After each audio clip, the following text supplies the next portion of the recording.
نتوسل بالحبابة والبتول المستطابة والنبي ثم الصحابة فعسى دعوة مجابة. نتوسل بالحبابة والبتول المستطابة والنبي ثم الصحابة فعسى دعوة مجابة. Langkahnya dijadikan sebagai langkah-langkah mendekatkan kita kepada surga, baik bagi saya maupun bagi semua yang hadir di majelis ini insyaallah. Saudara sekalian saya muliakan, menggapai ketenangan hati, begitu judulnya. Kenapa saya suka membahas mengenai hati? Yang pertama, karena hati itu adalah pusat pandangan Allah. Allah itu Bu, Allah itu Kak, Dek, tidak terlampau peduli kepada di mana badan kita berada, tidak terlalu peduli kepada apa yang sedang dikerjakan oleh badanmu, dan tentu saja Allah tidak peduli seperti apa rupamu, wajahmu, hidung mancung apa pesek.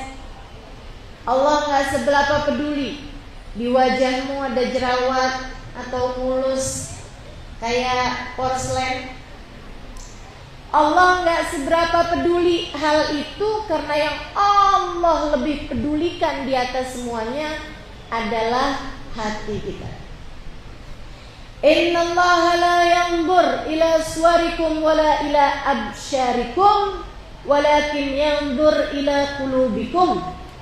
Sesungguhnya Allah tidak melihat kepada kulit kalian, kepada badan kalian, akan tetapi yang Allah lihat adalah hati kalian.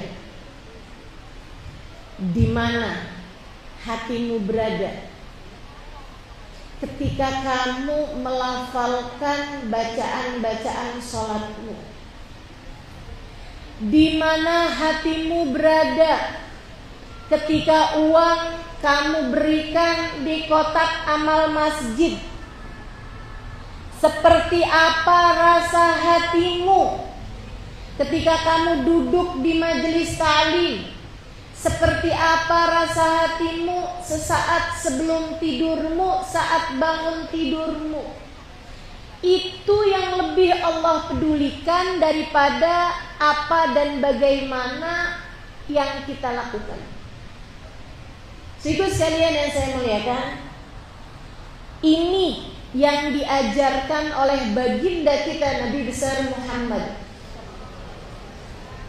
Makanya Nabi ketika satu waktu sedang berkumpul bersama dengan beberapa orang sahabatnya, jadi Nabi ada ketemu sama beberapa orang dari sahabat-sahabat yang mohon maaf kelasnya itu baru-baru masuk Islam, sahabat-sahabat yang kelihatannya nggak terlalu paham urusan agama, orang-orang yang baru aja datang dari sebuah kampung, kelihatan tidak berpendidikan, kelihatan agamanya juga nggak seberapa paham gitu.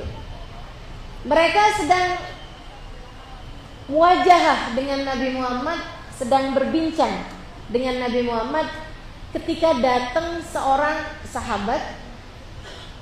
Dia masuk Islam udah lama, dia sudah berulang kali mendampingi Nabi Muhammad ikut berperang, dan dia sudah paham urusan agama ini dengan lebih baik, dan dia sudah banyak mengerjakan amal-amal ibadah. Dia masuk dengan bekas air wudhu yang menetes-netes dari badannya. Dia masuk dalam masjid tersebut, Nabi lihatin, kemudian dipanggil sama Nabi Muhammad. Kemarilah. Orang tersebut datang, Nabi bilang, "Adhananta annaka khairun min haula. Apakah kamu ini sekarang merasa bahwa dirimu ini lebih baik daripada yang kumpul di tempat ini? Adakah kamu merasa? Siapa sih itu? Barengan sama Nabi. Oh, yang dari kampung itu, yang baru masuk Islam itu, yang gak pernah jihad barengan sama Nabi itu. Adakah kamu merasa begitu? Dia masih bagus nih hatinya nih. Ditanya sama Nabi langsung koreksi. Dia bilang, bala ya Rasulullah, betul wahai Rasul, saya memang masuk tadi ngerasanya begitu. Nabi Muhammad menjawab, untuk itulah aku melihat belasan setan berada di belakang dirimu itu. Hati yang busuk, hati yang jelek dikerumunin setan-setan. Bahkan ketika dia masuk masjid sekalipun. Kita minta pada Allah, semoga Allah bersihkan hati-hati kita. Amin. Kita minta kepada Allah, semoga Allah bereskan urusan hati-hati kita, insyaallah. Allah memandang hati lebih daripada memandang badan. Teman-teman sekalian, Allah melihat kepada hatimu lebih daripada Allah melihat kepada badanmu itu. Karenanya perhatikan betul apa yang ada dalam hatimu lebih daripada apa yang ada pada badanmu. Katanya Habib Abdullah bin Abdul Qadir, katanya Habib Abdullah bin Fiqih dalam salah satu kitab beliau mengatakan, andai saja perhatianmu terhadap hatimu sama dengan perhatianmu terhadap wajahmu, niscaya kamu akan jadi orang soleh. Nggak usah dilebihin deh, nggak usah dilebihin. Kayak gimana kamu perhatian terhadap hati, samain aja sama perhatian terhadap tubuh, terhadap wajah. Itu kata beliau sudah akan jadi orang soleh kita. Tapi kan kebanyakannya kita nggak begitu. Kita pagi-pagi mandi, yang kita pikirin badan kita, wajah kita. Ada kotorannya nggak nih di mata? Ada jerawat nggak nih di wajah kita? Pakai sabun buat usap-usap, bersih-bersih wajah kita. Kita perhatikan betul wajah kita karena kita tahu wajah adalah pusat pandangan orang. Orang melihat kepada wajah kita. Karenanya kita kemudian menghias-hiasi wajah kita tersebut. Alis yang terlalu tipis ditebelin, yang tebel ditipisin. Bukan begitu. Hidung yang kurang mancung dikasih bayangan agar tampak kelihatan tinggi hidungnya. Bibir yang warnanya kebiruan kita tambahkan dengan lipstik biar kelihatan merah, bagus. Kan begitu. Kita menghiasi wajah kita karena kita tahu wajah adalah pusat pandangan orang. Katanya para ulama, jadikan perhatianmu kepada wajahmu sama dengan perhatianmu kepada hatimu. Dilihat juga hatimu itu, gimana perasaannya, gimana perasaannya, di mana dia berada, sedang bersama dengan siapa. Ada seorang murid duduk di sebuah kelas. Sejak awal dia duduk tuh dimikir aja, ngeliatin bolpen temennya, cakep bener bolpennya. Untung aja saya udah dapat uang kiriman dari orang tua saya. Jadi habis dari sini saya mau pergi ke pasar, saya mau beli bolpen kayak begitu di toko yang sebelah situ. Katanya dia belinya di sana. Enaknya warna yang apa ya? Terus aja hatinya sibuk di pasar, padahal badannya sedang ada di kelas. Tiba-tiba gurunya memanggilnya. Misalnya namanya Salim. Salim, Salim. Salimnya ke depan. Dia bilang, lebek, Syekh. Keluar dari kelas ini, pergilah ke pasar, duduk di sana sampai jam 12. Nanti kamu menghadap kepada saya. Lebek, Syekh. Nggak ngerti kenapa, tapi karena disuruh sama gurunya, sami'na wa ata'na. Sama nih kayak ibu-ibu teman-teman di Jambi. Ketika saya bilang jangan foto, jangan video, walaupun kenapa ya Ustazah nggak mau difoto, kenapa ya nggak mau di video, tapi sami'na. Ilmu tuh manfaat kalau kita mendengarkan apa yang dipesankan. Jadi jangan ada tuh pelan-pelan ambil HP-nya, diam-diam foto, nggak ketahuan. Saya nggak tahu, panitia nggak tahu, teman-teman sebelah nggak tahu, tapi Allah tahu, malaikat tahu, dan itu akan sangat berpengaruh kepada kemanfaatan ilmu yang didapat. Hati-hati, hati-hati. Insyaallah enggak ya Bu ya. Karena Bu, udah deh, mata nih bisa lupa siapa yang dia lihat. Apalagi kamera di HP, bisa hilang, bisa dicuri orang. Akan tetapi hati tak pernah lupa siapa yang dia cinta. Jadi kalau mudah-mudahan hubungan cinta, insya Allah bisa panjang terus-terusan. Amin. Jadi dia pun pergi nih si Salim ini ke toko, pergi ke pasar, dia pun nongkrong depan toko. Dia bahkan gak inget sama urusan beli bolpen yang dia maksud.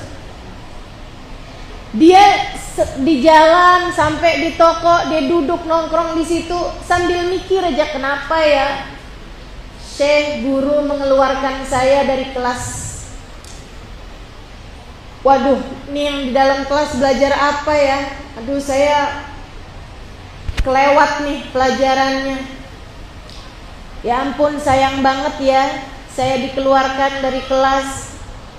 Saya habis ini nanti mau ketemu sama guru. Saya mau nanya, apa salah saya Syekh? Kenapa kamu mengusir saya dari kelas?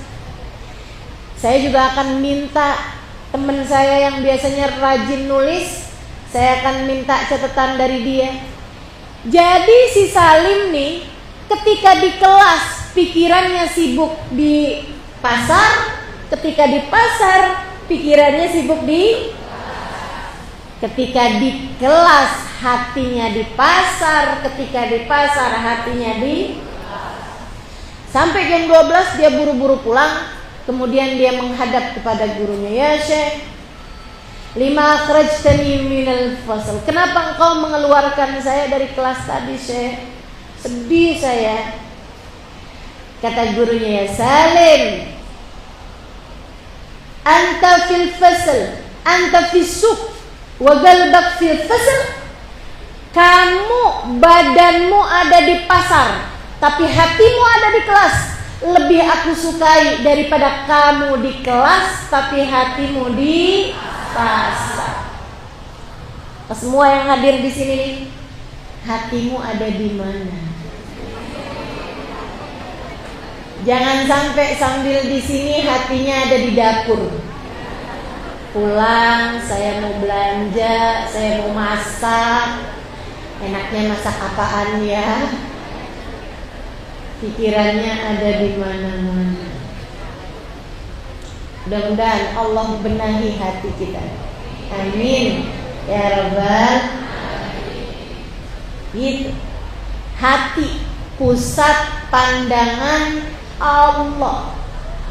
Bahkan Nabi Muhammad bersabda,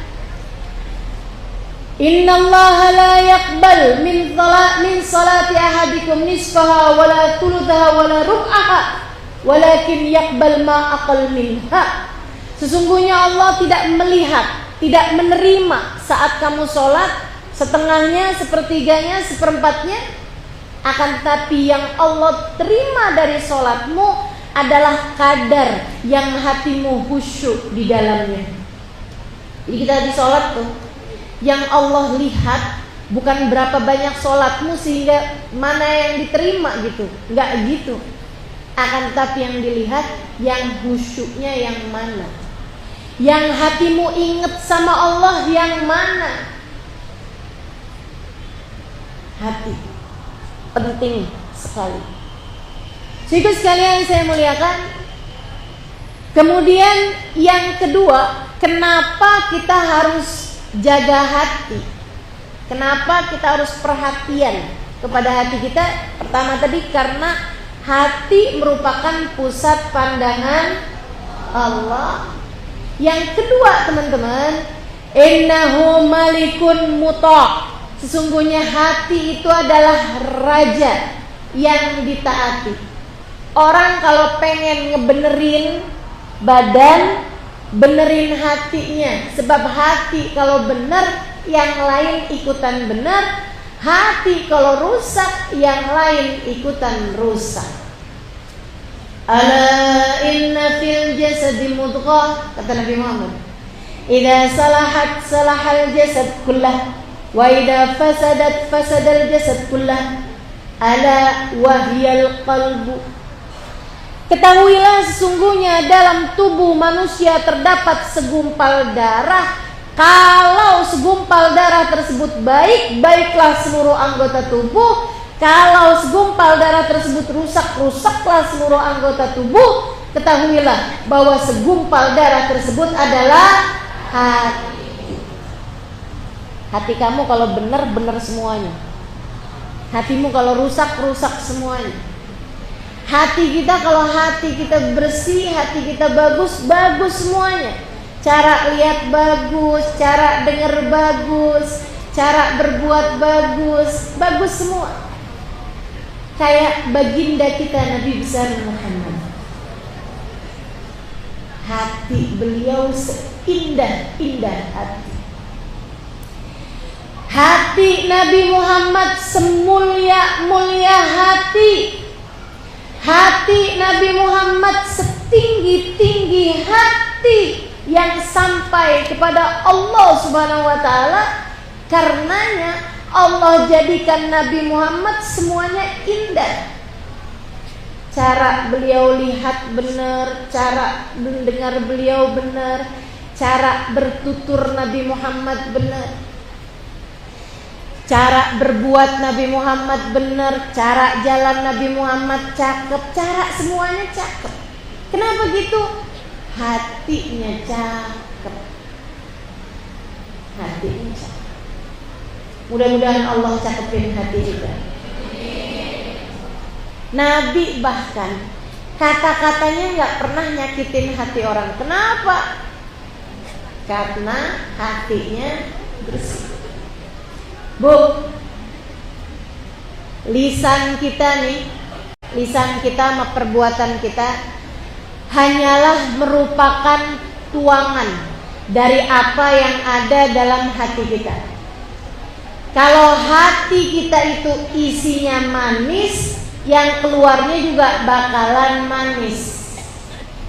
Tapi kalau isinya adalah sesuatu yang busuk, keluarnya juga sesuatu yang busuk. Saya misalnya, nih, tuangin ke dalam gelas saya ini, cangkir saya ini. Apa nih isinya? Air. Gak mungkin ada ceritanya. Kok ternyata isinya susu? Mungkin apa gak mungkin? Gak mungkin. Kok ternyata yang saya minum oli, mungkin apa nggak mungkin? Nggak mungkin. Kalau yang dituangkan, kalau yang di dalamnya itu isinya adalah air, keluarnya air. Isinya susu, keluarnya susu. Kalau dalamnya isinya oli, keluarnya juga oli. Demikian pula hatimu. Makanya kalau ada orang bilang, saya mah kata-katanya aja yang kasar, hati saya lembut. Kata-kata saya aja yang suka nyebut nama-nama yang di dalam kebun binatang, tapi hati saya seindah kebun mawar. Teman-teman sekalian, gak ada ceritanya bisa begitu. Sebab lisanmu dan perbuatanmu menunjukkan apa yang ada dalam hatimu. Ia hanyalah merupakan tuangan dari ketel yang di dalamnya itu adalah apa yang ada dalam hati kita.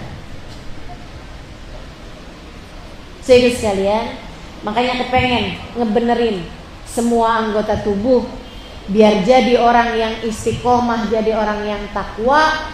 Hal pertama yang harus kamu benahi bukan manjangin jilbab. Hal pertama yang harus kamu benahi bukan dengan kamu menyampaikan tentang pesan-pesan gitu, ya, yang paling banyak broadcast kebaikan-kebaikan, nggak gitu. Hal pertama yang harus kamu benahi adalah hati. Benerin hati, bener semua. Mudah-mudahan Allah karuniakan bagusnya hati kita. Hal terakhir, kenapa kita mesti benerin hati? Habis ini baru kita bahas gimana caranya dapetin kebersihan hati, ketenangan hati. Tapi yang pertama nih lagi kita bahas sekarang, mengapa kita harus penuh perhatian kepada hati kita. 1, karena hati pusat pandangan Allah. 2, karena hati adalah raja yang dipatuhi. Hati yang benar bikin semuanya jadi benar. Hati yang rusak bikin semuanya juga jadi. Hal ketiga, kenapa kita mesti benerin hati kita, teman-teman sedikit sekalian? Karena sesungguhnya semua kebaikan-kebaikan Allah turunnya ke hati. Kebanyakan hal-hal indah yang Allah berikan kepada kita, Allah karuniakannya kepada hati. Iman tempatnya di mana? Takwa tempatnya di mana? Bahkan Islam tempatnya di mana? Hati. Orang yang mengucapkan asyhadu an la ilaha illallah tapi hatinya nggak percaya kepada Allah, dia bukanlah orang muslim, akan tetapi orang munafik, teman-teman sedikit sekali. Semua masalahnya ada pada hati.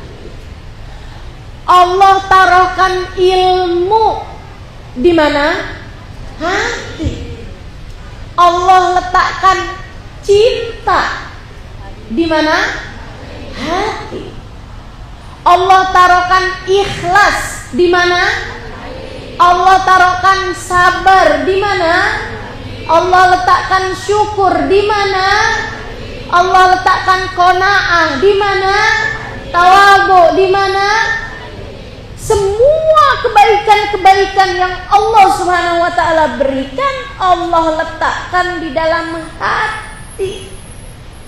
Karenanya teman-teman saudaraku sekalian, kalau kita tahu seberapa berharganya karunia-karunia Allah Subhanahu wa taala kepada kita, maka selayaknya kita membersihkan tempatnya biar layak dituruni rahmatnya Allah, hadiah hidayah yang Allah Subhanahu wa taala berikan kepada hamba-hambanya.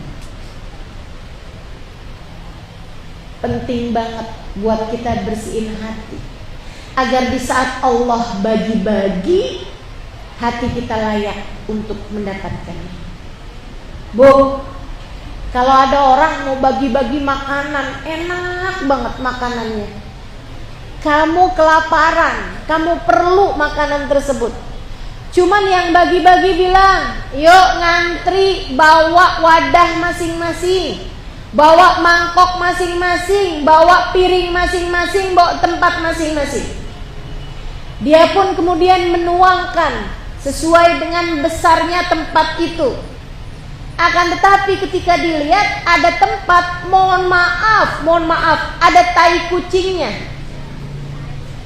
Mohon maaf, ada tempat, ada kotoran ayamnya. Mohon maaf, ada tempat yang bahkan ada kotoran cicak, kecil aja, kotoran cicak, atau ada setetes darah. Ibu-ibu sekalian, ini yang mau nuang makanan yang sangat enak ini, kira-kira jadi nuang apa enggak? Enggak jadi nuang. Dia akan bilang next, atau pas, atau kamu ke sana. Enggak dibagi. Yang enggak dibagi bilang, kenapa sih saya enggak dibagi? Padahal saya juga udah bawa tempat, padahal saya juga udah ikutan ngantri.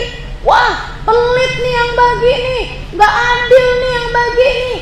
Teman-teman, bukan masalah nggak adil yang bagi, bukan masalah pelit yang bagi, akan tetapi yang bagi seolah berkata, bersihkan dulu tempatnya agar aku pantas memberikan kepadamu makanan ini.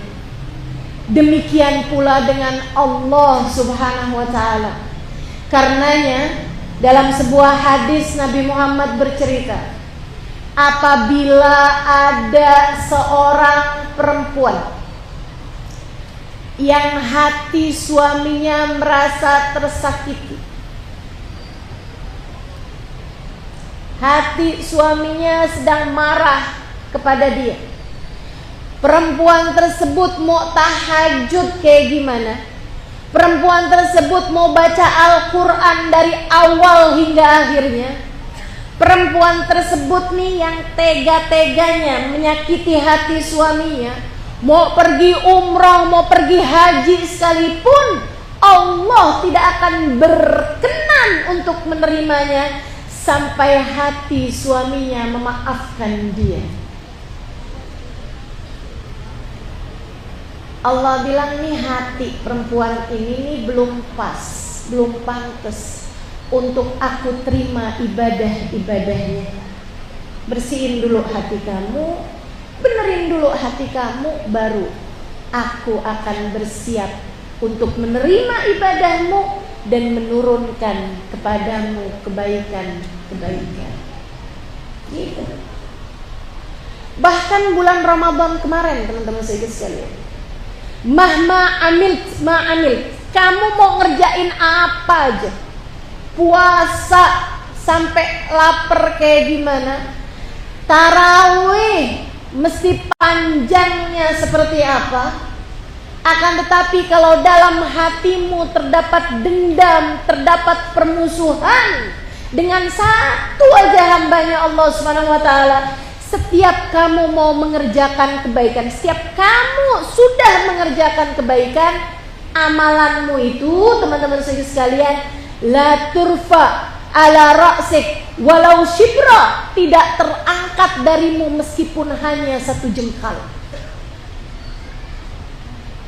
Dan apa yang Allah turunkan, Lailatul Qadar, kemudian lagi rahmat, ampunan, hidayah Allah, bahkan tiket untuk masuk surga, tiket bebas dari api neraka yang banyak dibagi di sepanjang bulan suci Ramadan, hanya bergantung, hanya tersangkut antara langit dan bumi. Allah berkata kepada para malaikatnya, unduru hatta yasallaha, tunggu sampai hatinya mampu berdamai,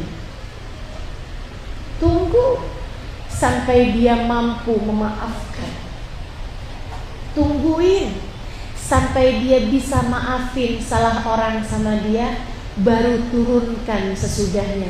Artinya Mau kamu berbuat ibadah kayak apapun, ngasih makan 1000 orang setiap harinya buat bukaan puasa sekalipun, tiap hari pergi umroh sekalipun, setiap 3 hari hatam Al-Quran sekalipun, tidak ada yang terangkat darimu. Dan Allah tak berkenan untuk menurunkan kepadamu segala kebaikan karena ada yang kotor di dalam hatimu itu. Penting sekali untuk kita bersihkan hati sebelum datang hari di mana hanya tinggal penyesalan. Karena ternyata di akhirat nanti seperti ucapan Nabi Allah Ibrahim alaihissalam yang Allah tuliskan dalam Al-Quran, yauma la yanfa' mal wala banun illa man atallaha biqalbin salim. Tidak selamat orang datang bawa harta, tidak selamat orang datang bawa anak, akan tetapi yang selamat adalah orang yang datang pada Allah dengan membawa hati yang bersih, hati yang sehat, hati yang benar, hati yang bagus. Semoga Allah karuniakan kebersihan hati, kebaikan hati ini insyaallah kepada kita sekalian. Amin ya rabbal alamin. Jadi sekalian, itu sebabnya Sayyidina Syekh Abu Bakar Ibn Salim, salah satu dari waliullah yang sangat besar di kota Inat, Hadramaut, Yaman, di masa hidup beliau, dari